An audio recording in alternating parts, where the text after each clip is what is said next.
Cry of Fear is a game that I recently completed and is rivaling DDLC for my favorite horror game of all time. Real quick before we start, I just want to mention that not a lot of my viewers are actually subscribed, as you can see by the charts right here. So if you are watching this, please do consider subscribing. It would mean a lot to me. This video will go heavy into Cry of Fear spoilers, so if you haven't played it, please do play it if you do own a PC. The download link will be in the description. You won't regret it, I promise. With that out of the way, let's talk about Team Psykskallar's Cry of Fear. You play as Simon and are riding a train when you eventually start walking in the street. You see an injured man crawling towards you, and you go try to help him, when a car comes crashing towards you, and you lose consciousness after that. Everything I just mentioned right there was real, so remember that most importantly. You wake up in a room which is unfamiliar at first, but you'll understand that room later as time goes on. You have a camera in your hand and need to snap a photo of all the X marks that you see. Snapping these photos leads you to different windows, barriers, doors, etc. And sometimes they'll give you a little scare.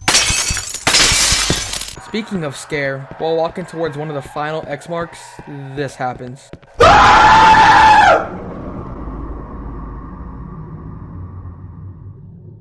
You wake up in a small alleyway, and paranoid about your current location, you pull out your switchblade and have it on you at all times. You walk through the alleys and see this figure. Following it will lead you to a few jump scares, but nothing really important.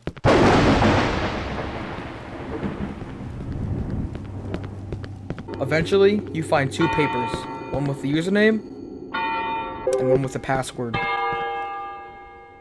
Entering this into a computer will grant you a 4-digit passcode, which is a code we need to put into a padlock. After entering the correct code and going through the hallways, after entering this code, you encounter a tape recorder. These are used to save your game, and are all throughout the entire game, which is pretty creative because it doesn't grant the player's safety 24/7. Shortly after finding this tape recorder, you encounter your first enemy.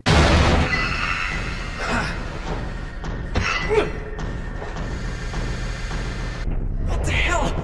Who was he? I gotta call police.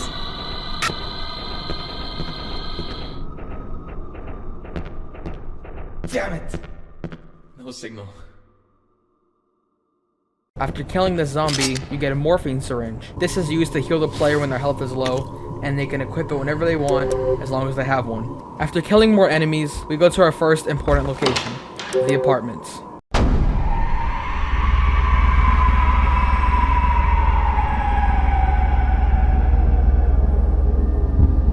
This place is creepy in every step of the way, from the ambience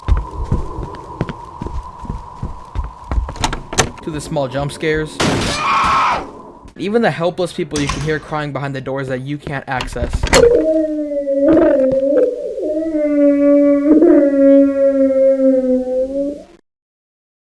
After navigating through the entire apartment trying to find codes, killing enemies, or even just shitting your pants, we find a cutscene where Simon finds his first bullet-based weapon.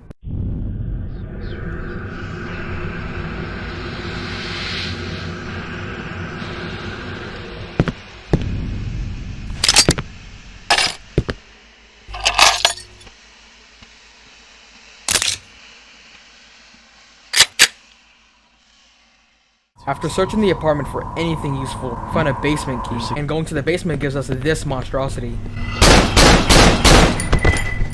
And if we don't kill it in time, well...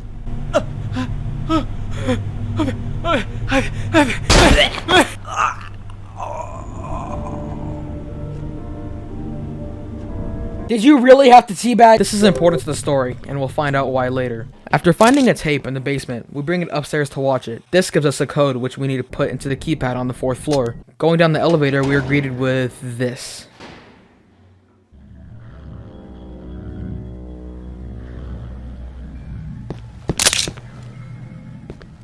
After going through the halls, we find a save file, and after going through that door right there, you see this.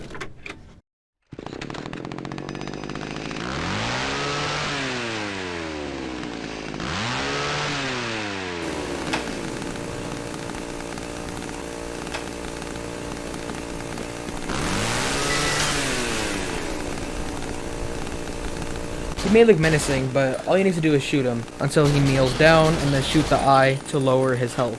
Keep repeating this until he's dead. It's important to note that once he dies, once his health is all the way down to 0, he does this.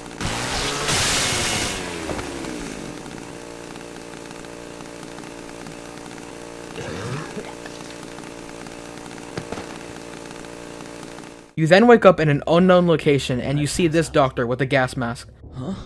Who's that? Relax. I am not one of them. Who are you then?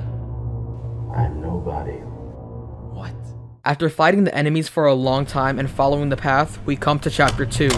Who is that doctor? It's worth noting that from here on, the creatures really start becoming more deformed as time goes on. For example, just like look at this, like he's like doing some like London Bridge shit. So keep that in mind as time goes on. You find an article on the ground, and the only words you can really make out is something along the lines of like depression or depressed.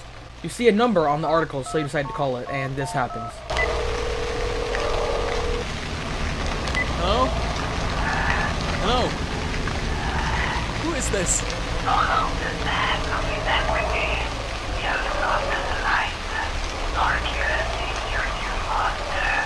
What?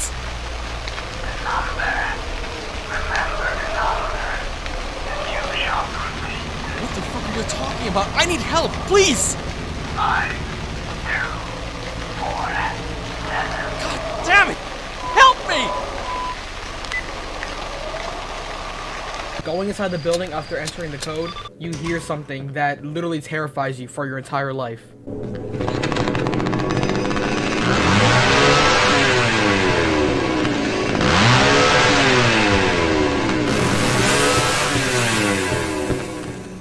Turns out there's no enemies. You're literally just getting scared of an MP3 file. So, that just shows how brilliant Cryofear is, to be honest. We now enter the sewers where we see this doctor decapitating someone, followed by another boss fight. This time, with a creature known as Mace.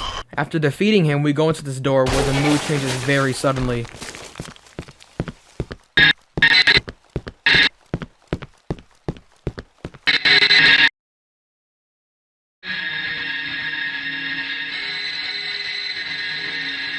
After going through this distorted hallway, you are likely to die on your first playthrough here, so it's lucky there's a save file before this. Eventually finding our way out of this maze, we get a cutscene.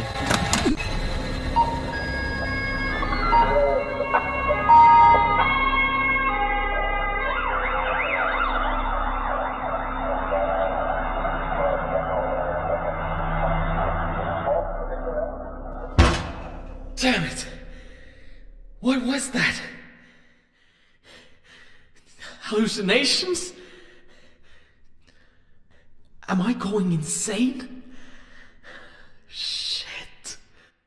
Directly after this cutscene, we enter chapter 3, The City is Not Safe.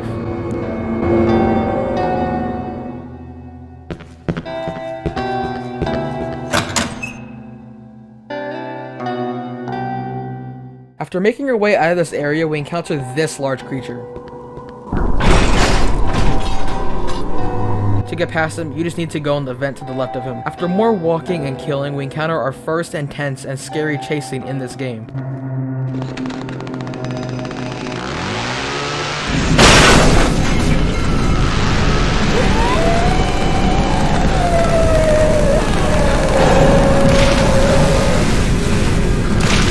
After escaping from the Saw Runner, we constantly keep getting scared and shocked as new enemies try to kill us.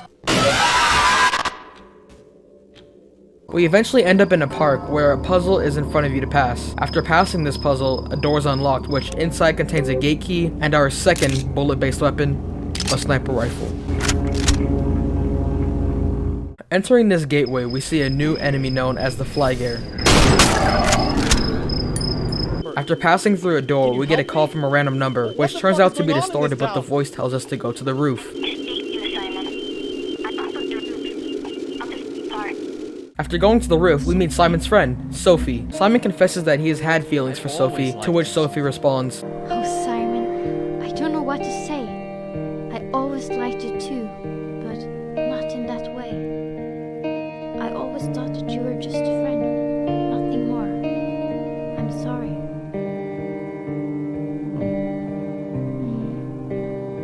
After that, Sophie then proceeds to do this. Wait a sec, you mean all... No! No, no, no! Sophie, why did she... What the fuck?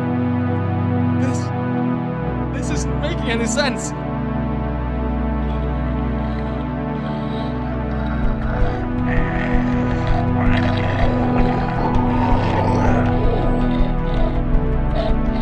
Was it you who made her do it? Why? You sick fuck! This giant boss appears out of nowhere, and whether you decide to fight him or run away, it actually changes the game's ending. Getting out of the building, you find Sophie's dead body, where we get a flashback to an event in the past. Sophie, Simon, let me go. I love you, Sophie. I have to leave. Please, I fucking love just you. let me go, Simon.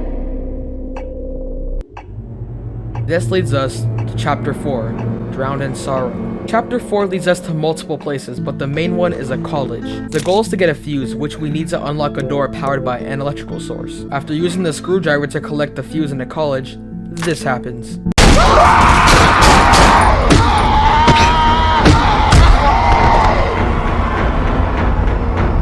After you're done backtracking to the door, you find out that you're in a train station. While in this station, your cell phone dies, which has been the main source of light in this entire game leading up to this point. Convenient for Simon, there are flares on the ground. These are needed for the extra dark parts of the vents and narrow hallways that you need to travel through. After ending up in another train station, it's clear that 2 fuses are needed to open the door. One of which is located in Simon's room, in the apartment, and the other is located at the same door where it previously was. Revisiting the apartments is still very creepy and arguably more terrifying than before. Previously, the bloody door was closed down by police tape, but now it's open, and going inside reveals this.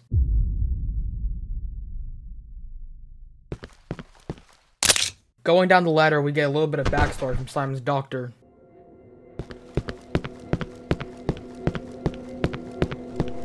He always goes back to the same place day after day, just watching it like it was yesterday. Despite the fact that it causes him tremendous anxiety, he insists on returning. He insists it's for therapeutic reasons, but I remain skeptical. He doesn't respond well to questions about his personal life, and became extremely angry when I mentioned events prior to what he insists on describing as Black Day. His school and home life were no-go topics when discussing these feelings and anxieties. He told me the other day that he'd been seeing hallucinations, but couldn't give a clear description of what he'd been seeing. Naturally, I didn't take him seriously. I saw no evidence to suggest this was the case, but upped his prescription anyway. He claims the extra medication helps. We enter the door and see this.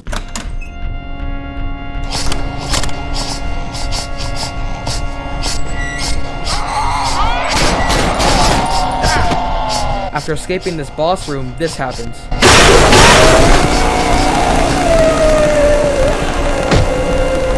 After actually escaping the room, we are led back to Simon's room, where we get our first fuse. After backtracking to the door with the second fuse, we grab them both, insert them into the door with the 2 required fuses, and then we get a staircase to go down and more enemies to kill. Going up another staircase, we see a wall that needs to be smashed. After locating a sledgehammer on the train and smashing the wall, this is where I can say the game gets really dark. The game was scary and intense before, but this is what brought many people around the world to love this game. Immediately, you realize everything is distorted and messed up.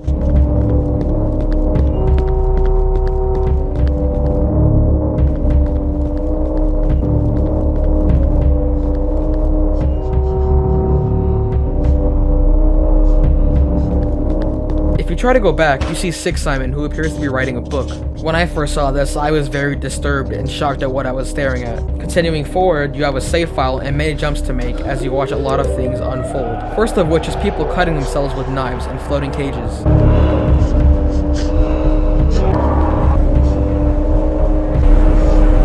Second of which is distorted paths with blood all over them, and no context as to how to make it to the end. After finding your way out of this hellhole, you enter a room with 4 doors with different symbols. These need to be entered in a certain order to pass on to the next room. When in the next room, there is a hole to drop down, and when you do this, you see this.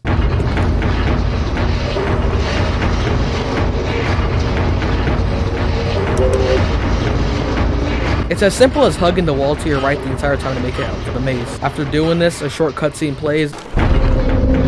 Yes, Yes, he suffered severe spinal damage in the accident.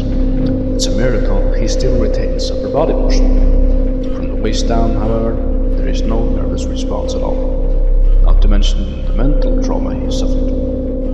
From what I can tell, Simon is a deeply disturbed individual who had mental problems even prior to the accident.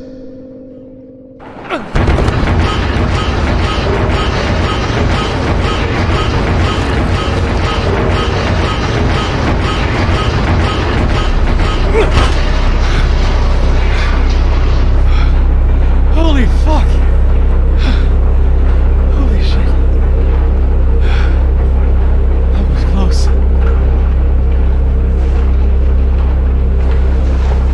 Is he still there? What the fuck? Wasn't this where I came from? No. Something is obviously not right. I should hurry now, before something else happens. And we enter chapter 5, leaving this for good. You need to retrieve the 2 fuses and head back into the room you came out of. And take notice that it's completely different from the maze that you were just in. You take the 2 fuses to the train, and now the train is activated. You enter the train, and a cutscene plays.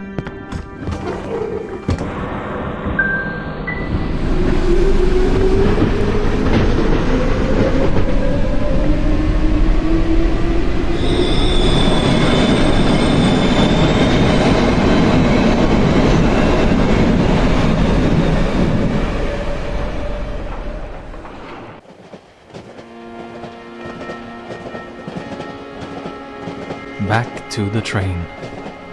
Sitting here like a fool. Feels like it was just a few seconds ago I was traveling here. No, think straight.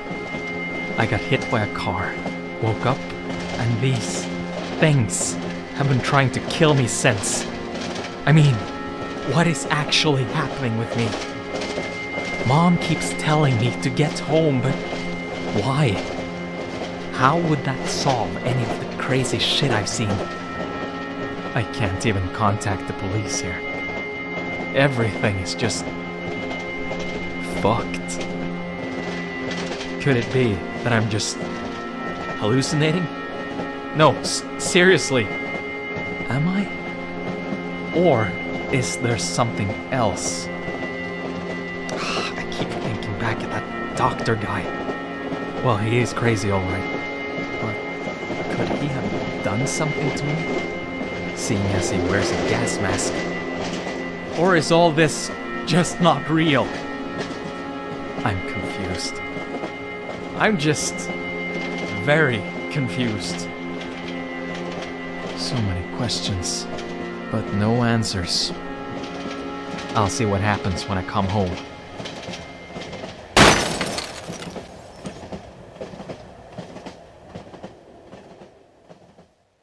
You must go to the back of the train while fighting other enemies to retrieve a foot. Once you place the foot inside the case, this happens.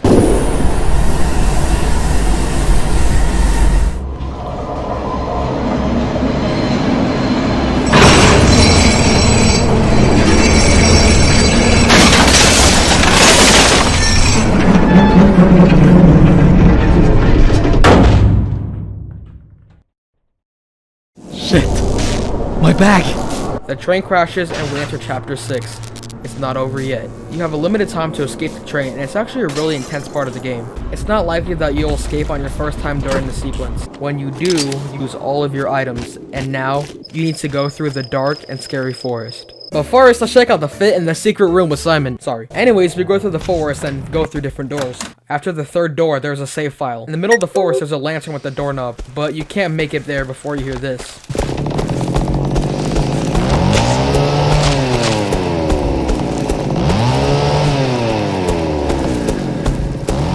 You grab the doorknob and look for the door, and then you hear this.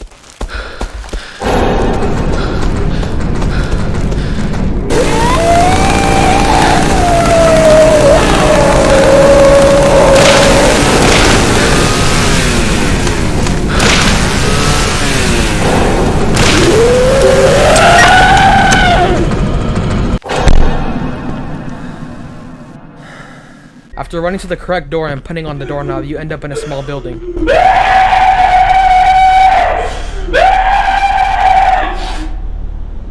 When in the building, there's a chance you may come across these creatures.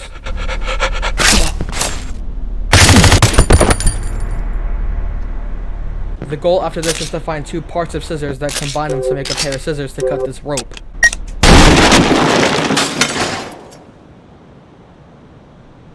Upon entering the door, you see a sign that says, "Watch out for the trees." Taking that advice, you try to make your way through the forest, but not without getting scared by what we call the hangers.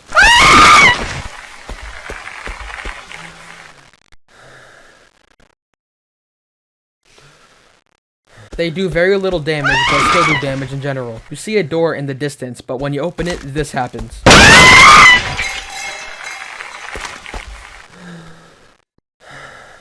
Going to the left, you see a door, and when you go through it, you see stairs leaning downwards ahead of you. Going towards the stairs, you hear this.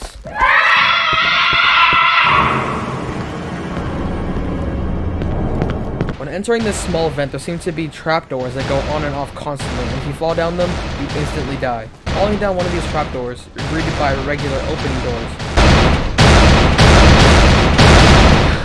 Going in front of these doors will kill you. After opening the final door, you're greeted with this creature.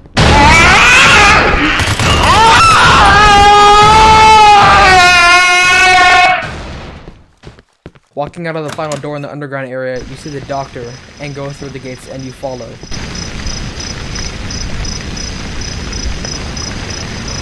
You're greeted with a mental asylum and you have to go through. The first objective is to turn on the power. After doing this, you go talk to the doctor, who says he will help you if you give him a gun.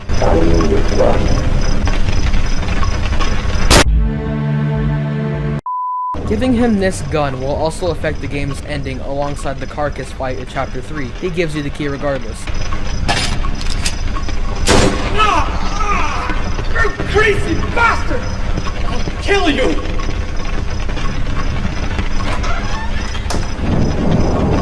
And going through the gate will give you a staff key. Staff key lets you enter a room where you get half of a tombstone plate. The other half is downstairs. Combining them gives you a number combination which you put into the telephone. Calling this number will result in you looking at another window where a 4-digit code is. Putting this code into the keypad on the 3rd floor will bring you to a room where you fight the doctor.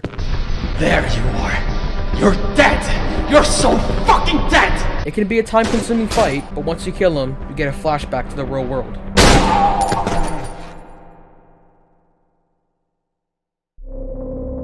Simon, the pills by itself won't make you feel better. You have to do something more than that. I recommend that you try a new modern treatment called cognitive therapy. What's that? Well, it's a set of exercises you do. A way to forget the past, all the bad memories and anxiety you have. Are you interested in books, Simon? I don't know. Why? Alright. I just wanted to find out. Because I want you to try out something. I want you to write a book. A book about how you feel. Do you think you can do that? I guess so. I can try. Oh. No.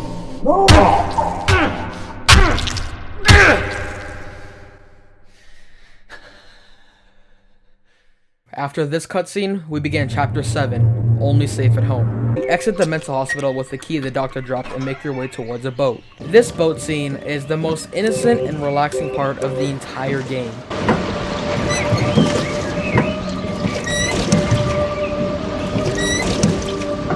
After that, just when you thought everything was going well, this happens.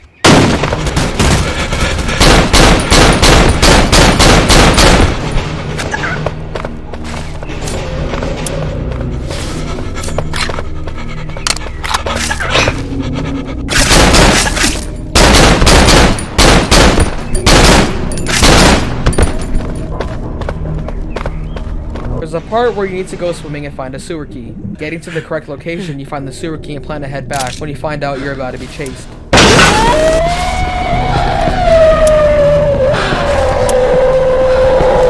swimming back to the door where the key goes, you enter the door and go up the ladder to find out that you're in your hometown, Kirkville. The only problem here is that there are still monsters here, even in the daylight, so you have to take them out. But after this long and scary journey, you finally make it to your house.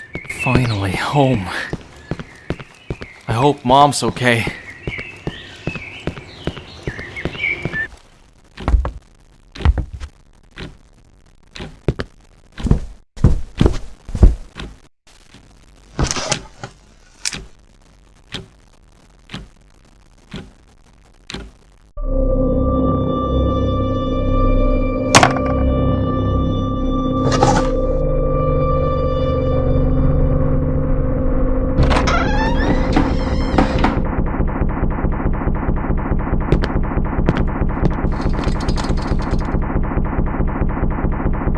If you got the good ending, you stop yourself from committing suicide and fight Book Simon as Six Simon, aka the real Simon, and you killed no one in real life. This is considered the good ending because Simon, Purnell, and Sophie are all alive at the end of the day. Simon is treated to a mental hospital for shooting 2 cops, however. It also left 2 police officers dead. I killed them. Shot them both. This was not supposed to happen. But it's the best ending out of the 4. If you get the other 3 endings, however...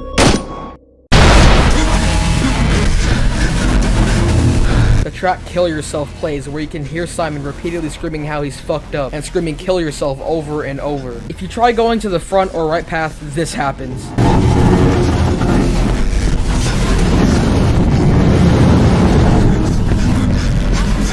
Going to the left path will result you where you need to climb these books that have the word suicide written all over it. Climbing up the books will give you a boss battle between you and the real Simon. After putting all 4 valves on, Book Simon chokes Six Simon, aka real Simon, and the cutscene begins.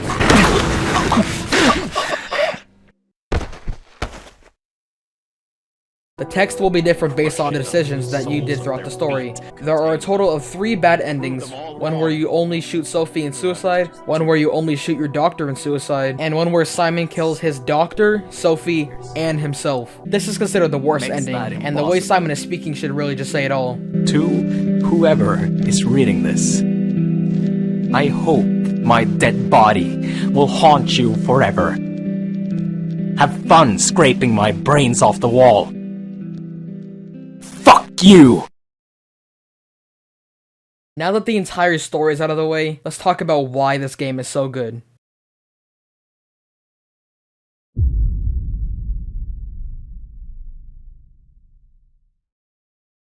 Cry of Fear's soundtrack is probably one of the best video game soundtracks of all time. Anyone who's played it will instantly agree with me. Every single track in this game is memorable, from depressing to horrifying or to just straight up relaxing. Every track in this game is so perfect for what you're feeling at the current state of the game. There are so many tracks to love at different times, which is why I can't really choose a favorite. But listening to these tracks, you really wonder, how was this Team Psykskallar's first project, you know? They put 110% into this game when it came to the music, and you can tell that every track had time put into it. Thank you, Team Psykskallar, for putting this together for everyone. We will never forget you.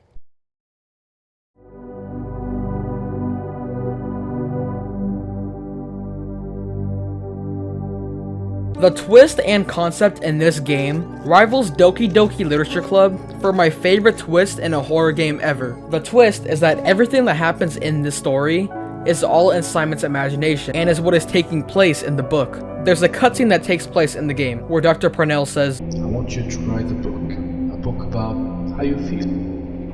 Do you think you can do that? This book that Purnell was talking about with Simon is the entirety of this game. And the good ending where Six Simon shoots Book Simon, that was in real life, but it was all in his head. In reality, Book Simon was actually the 2 cops that he shot in his apartment because a character from a book can't come into real life. He hallucinated the 2 cops as Book Simon, which is how they ended up dead in his apartment. The reason why Six Simon is paralyzed is because of that intro cutscene. The part where he's on the train and is walking in the street alone is actually real. It's everything after that that was made up in the book of his. Starting from the camera taking pictures of the X's to him going to his home in Kirkville was all fake and made up. Real Simon had wrote that as a story, and we were playing the protagonist as Book Simon. It's hard to explain, I know, but I'm trying my best. Everything in this game is symbolism of real life. When Sophie committed suicide in front of Simon, it represented how he felt in real life when Sophie rejected him. When giving Dr. Parnell the gun, it meant that Simon could trust Dr. Parnell in real life to help him cope with his constant depression and anxiety. When the monsters were in college trying to attack him while just simply walking around, it represents how he got bullied by a lot of people in real life for doing nothing wrong. Remember how I said one of the creatures gave Simon suicidal influence? That's because it represents someone who he may see often, that the longer he looks at them, the more he wants to commit suicide. The game's symbolism is very clear until the end, and is one of the most brilliant ideas I've heard in a long time. Once again, thank you Team Psykskallar for making this masterpiece. This is a game that I will never forget, and like I said before, actually rivals DDLC as my favorite horror game of all time. Even after playing 4 different times to get all endings, the scares still get me.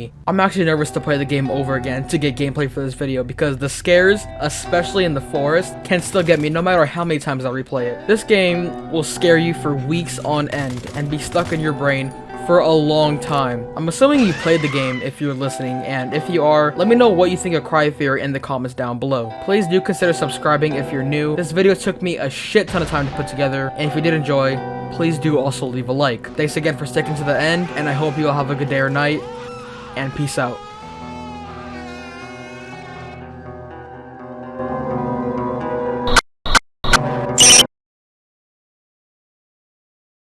Okay, so I just want to mention something that's not serious at all, but something cool and kind of funny that I found out. So the day that I recorded my audio recording for this video was the same day that Pyrocynical made a video on Cry of Fear. And believe it or not, I actually recorded my audio before he put out the video, so I did not take inspiration from him at all. If you want the proof, then here's the proof right here on the screen. It shows right there, 12:29 a.m. or 12:30 a.m., whatever. And Pyrocynical, if I remember correctly, put out his video at around 12 p.m. my time. So exactly 12 hours before he put out his video, I recorded my audio for this video, which I find it kind of funny, you know. The same day that I'm recording this video is the same day that he puts his video out as a big content creator, which I just find it funny. I don't know. Second off, I'm gonna end off the video with a few funny clips that I did. I have Voicemod, and basically every time that I swear, it censors itself, and I did that to like troll people. And then there's just like a bunch of funny clips that I'm gonna play that are related to Cry of Fear. Thank you all for watching the video. I'm gonna let it play like I said, but I appreciate you watching this video. Again, like and subscribe if you're new, and if you're not, just go ahead and leave a like. It means a lot to me. Share this video with your friends if you want to. It means a lot, and I hope you all have a good day or night,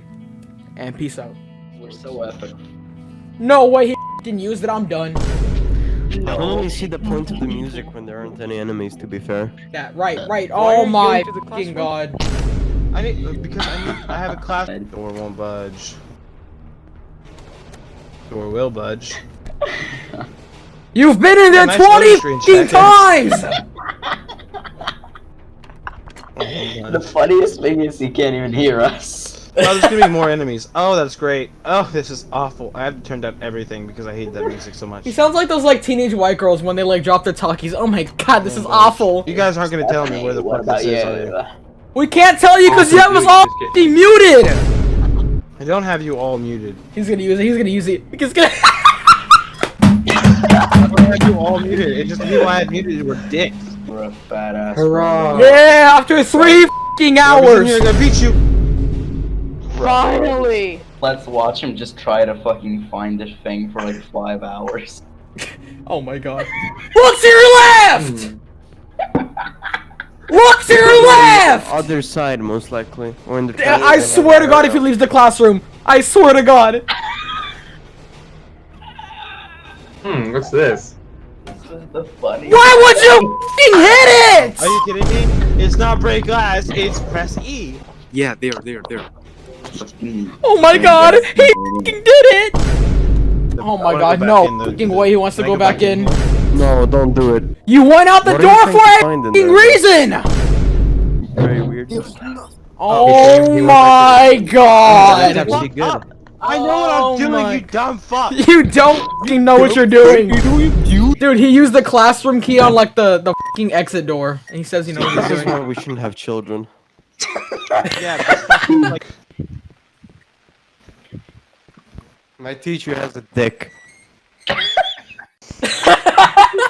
Bro, no way somebody said you I need can't to do believe you didn't parkour. know it was locked. Guys, to be honest, life I is too shouldn't life is too short to watch him do f***ing parkour again. Can we just like make him advance? Whoever made this was Swedish, and he's pretty great.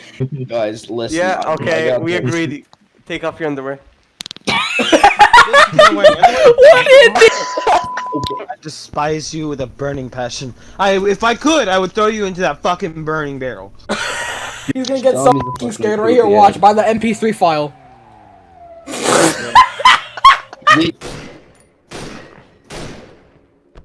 I think. Wait! I thought he was just in the Glock. There's no f***ing way he used the VP70 for a crawler. He still uses the VP. That's like using that's like using an RPG on a baby. Like the like what? At least he doesn't store overnight.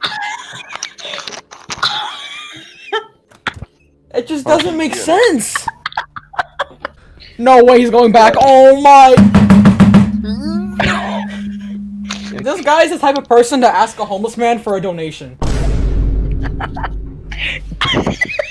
Honestly, he did it! He placed the fuse! Where are you going? He's going. No, dude. Okay, I gotta be loud so he hears me. I have to be loud. Okay, ready? Listen, sorry. I'm sorry, guys. Guys, I'm sorry. Ready?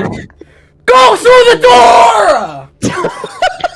He's getting a surround. Oh my god! You went all the way back there for some fucking morphine? All that. Use the VP on a crawler. Dude. Go through the door! Oh my god! Last thing. E, press E! Yes, let's go! Oh my god, he did it! Let's go. I have never been so more excited to see someone go through a fucking door. Why does TJ backtrack so much though? I didn't realize that. He's the type of guy to escape like a building on fire but go back for his wallet. Can he make an entirely new Discord?